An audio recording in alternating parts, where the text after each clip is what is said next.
This isn't the love story you thought it was. She's gone from gold to gutter, for him. And now, as blood dries and secrets rise, the boy they called a nobody might just be the one name they'll all fear. Welcome to Chapter 2. The part where love becomes dangerous. Back to the story. The mansion felt different now. The air was still cold from the AC. The floors still spotless. But there was tension in the silence, like the walls themselves were watching. Ifeanyi hadn't said much since the night he was brought in. He helped the steward carry fruit crates. He cleaned his tray with care. He stayed quiet, stayed out of sight. But even shadows cast light. Because people had started whispering. The orange boy. He's still here. Why is Madam Adana always outside these days? Chief Obianeju stood on the balcony the next morning, arms crossed behind his back. The sun bathed his white agbada in gold. His voice, when it came, was quiet but cutting.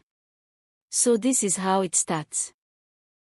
Adana stood a few feet behind him, her arms folded, barefoot. Daddy. No. You will listen. She straightened.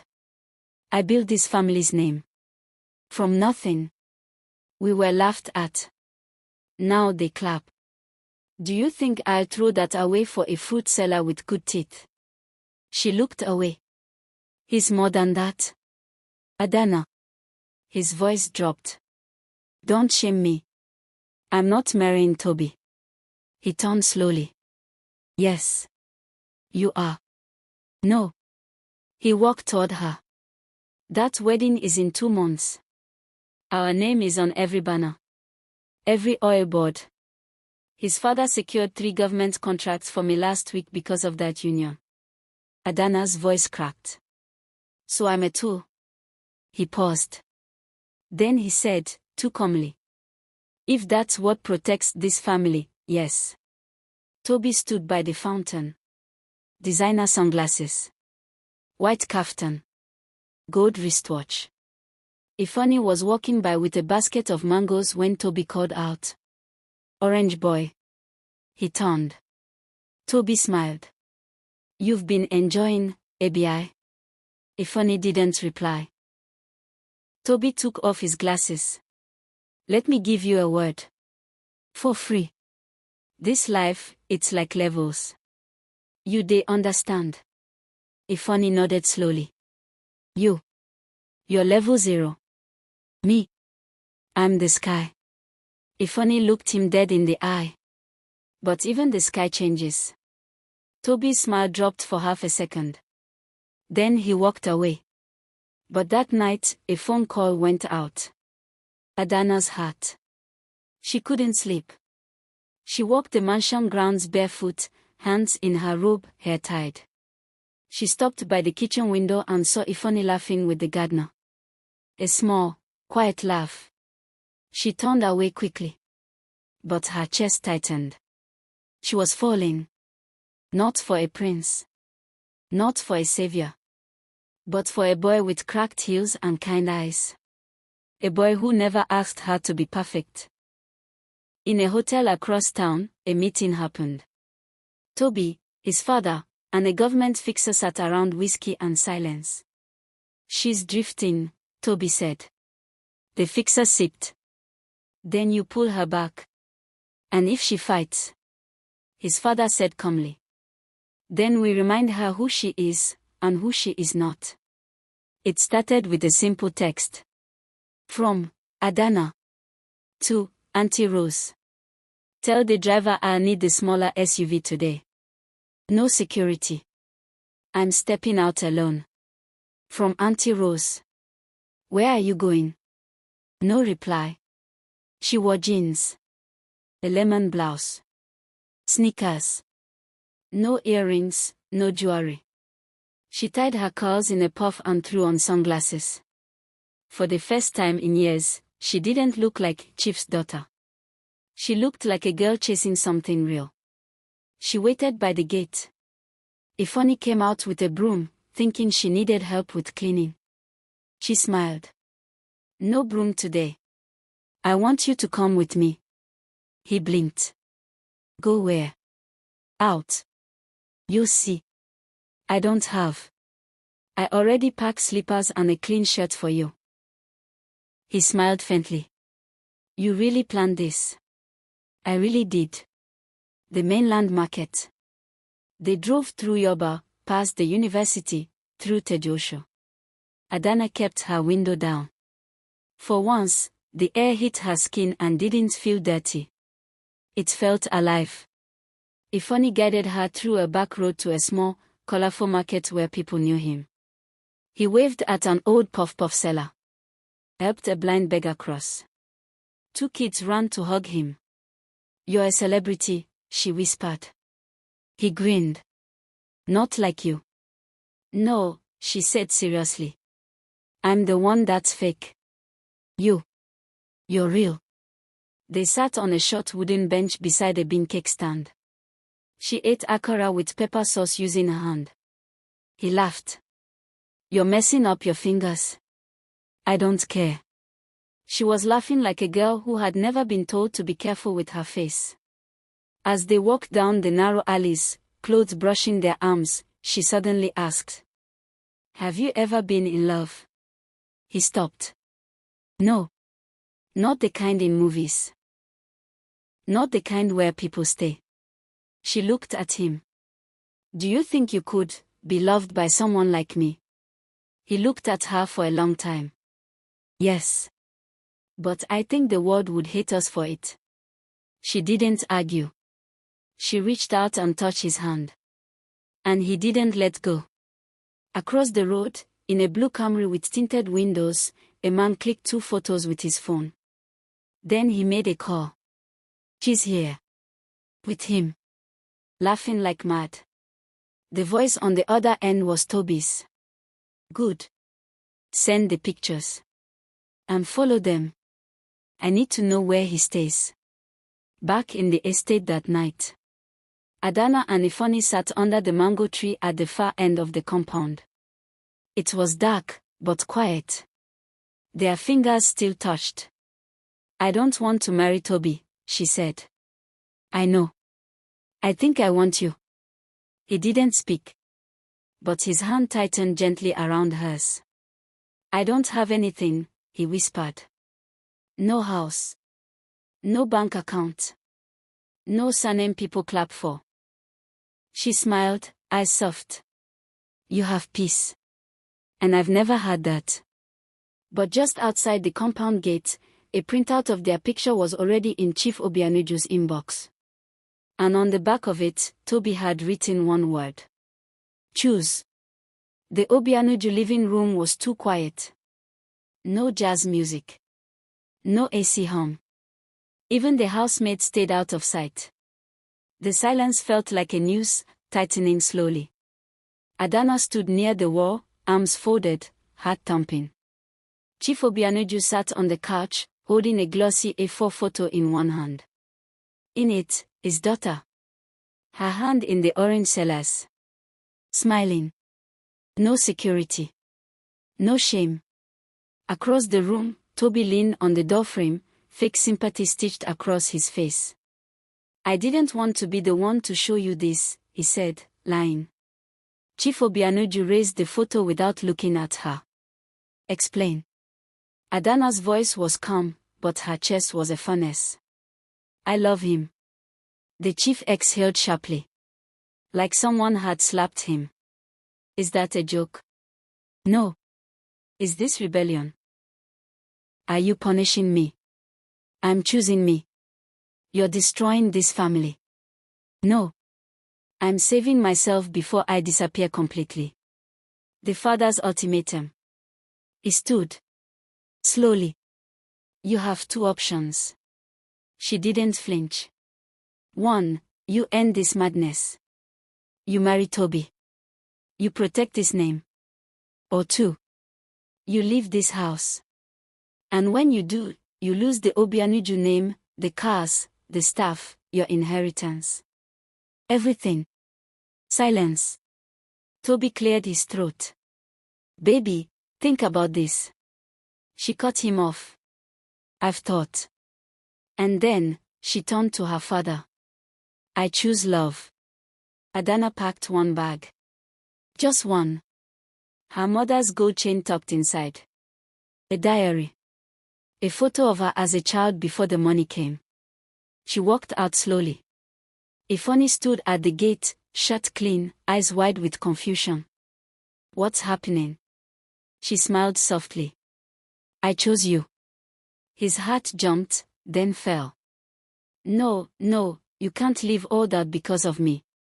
I'm not leaving because of you, she said. I'm walking into something that feels like home. But I'm not enough. She stepped closer. You are peace, Ifeanyi. You're the first time I've breathed without checking if I'm doing it right. Later that night. In the streets. They sat together under the pedestrian bridge where he used to sleep. She leaned on his shoulder, staring at the stars. You still want to sell oranges, she teased. He grinned. I'll upgrade to mangoes. They laughed. But laughter couldn't block what was coming. Because in the dark, a car engine purred. From it, 3 masked men stepped out. Baseball bats. Muffled footsteps. Ifeanyi saw the first shadow too late. The bat cracked across his back. Adana screamed. He fell, shielding her. She grabbed the stone and threw it, wild, shaking, furious. Then headlights flashed. A bike rider screamed. The boys ran. She crawled to Ifeanyi, blood on her hands. Don't sleep, she begged. Please, Ifeanyi, don't. At the clinic. The local clinic was small. No tiled walls. Just white curtains and old fans. Adana refused to leave his side. His breathing was shallow. But steady. The nurse looked at her curiously. Are you his wife? She blinked.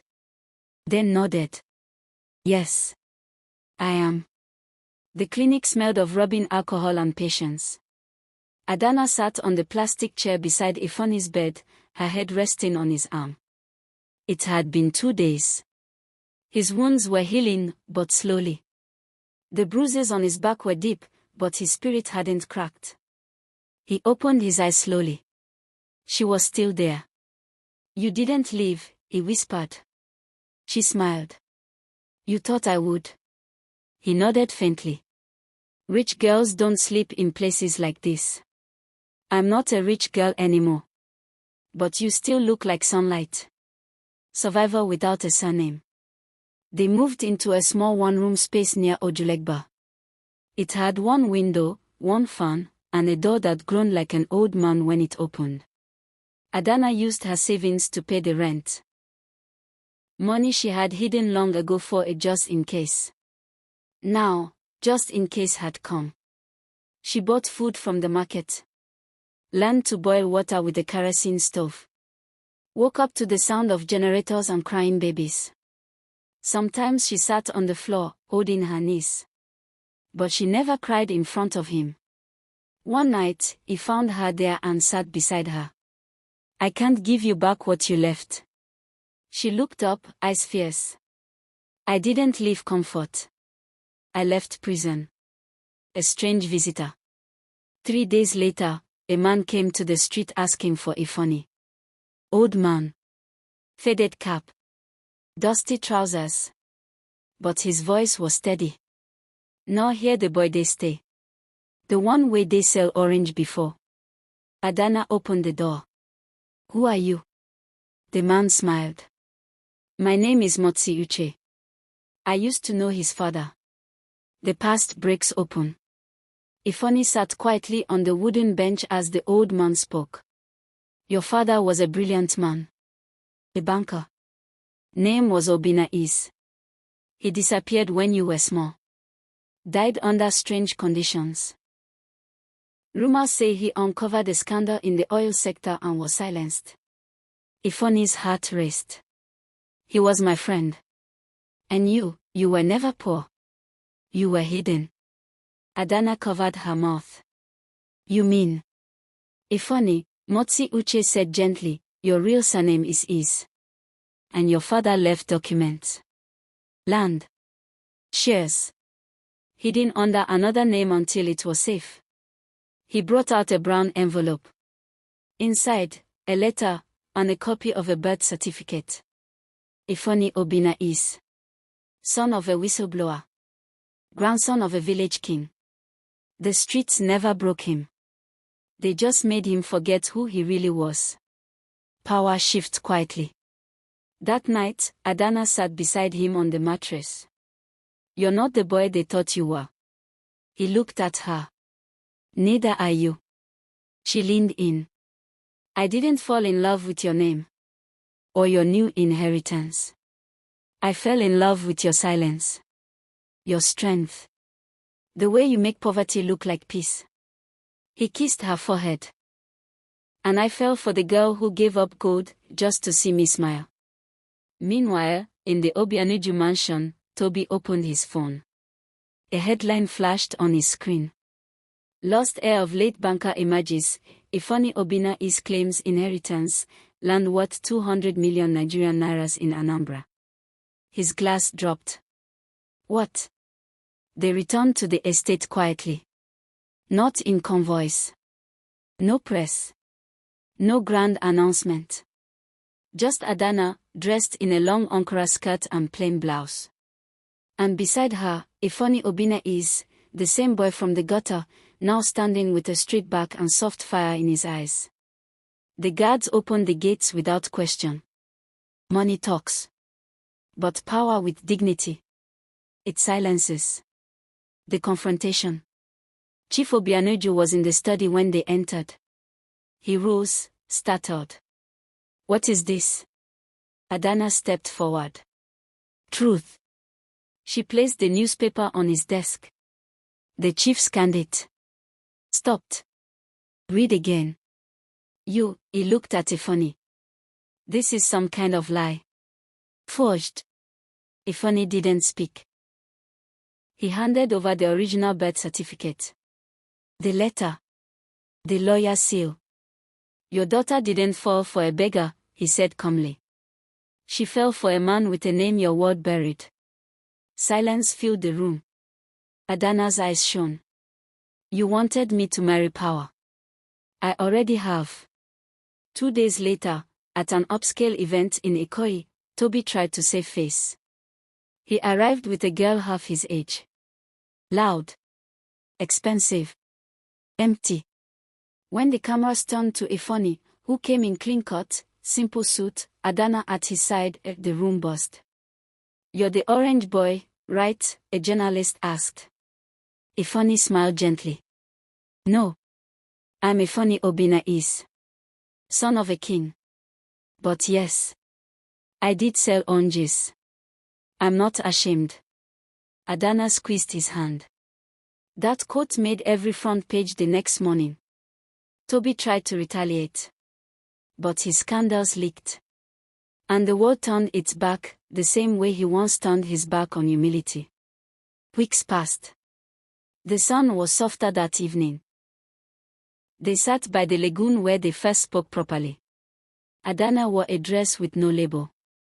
Ifeanyi wore slippers. He handed her a ring tied with red thread. It's not diamond. But it's truth. And if you say yes, I'll spend my life proving you didn't make a mistake. She cried. Laughed. And nodded. Yes. They opened a foundation together. The Tree Foundation. Helping street kids learn trades, stay in school, and reclaim their names. Ifeanyi never stopped cutting oranges. He just did it from a corner office sometimes. And on weekends, from a roadside table in Yoba, just to stay grounded. Adana never returned to the old mansion. She built a new one, small, warm, filled with music and real laughter. They didn't live a perfect life. But they lived one made from choice. From fire. From love. And when people asked her, years later, how she gave up everything for a fruit seller, she'd smile and say, I didn't fall for a fruit seller. I fell for a man who didn't need riches to carry royalty in his heart. And that is how the orange boy, born in dust, found love in the backseat of a billionaire's life and walked her all the way home. Because sometimes, the boy with no shoes is the one carrying the crown. This was more than love. This was destiny in disguise. The end. Moral lesson. True worth is never worn on the body, it's carried in the heart. The world may mock your beginnings, judge your clothes, or overlook your name. But love, dignity, and destiny don't ask for permission. Never underestimate the power of a kind soul, even if he walks barefoot.